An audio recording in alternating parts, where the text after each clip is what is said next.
মার্কিন president Donald Trump ভেনেজুয়েলার উপকূল থেকে জব্দ করা তেলের ট্যাঙ্কার এবং অপরিশোধিত তেল নিজেদের নিয়ন্ত্রণে রাখার ঘোষণা দিয়েছেন।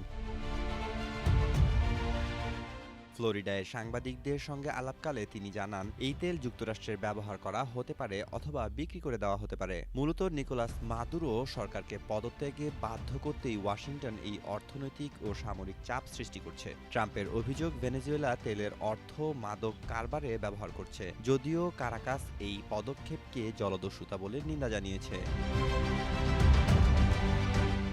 মার্কিন কোস্টগার্ড বর্তমানে ভেনেজুয়েলার আরও জাহাজ ধাওয়া করছে এবং ট্রাম্প হুঁশিয়ারি দিয়েছেন যে স্থলপথেও একই ধরনের কঠোর অভিযান শুরু হতে পারে।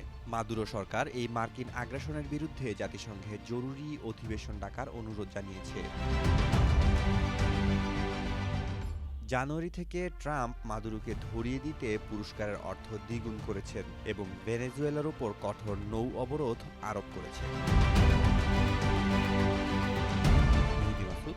জনকণ্ঠ।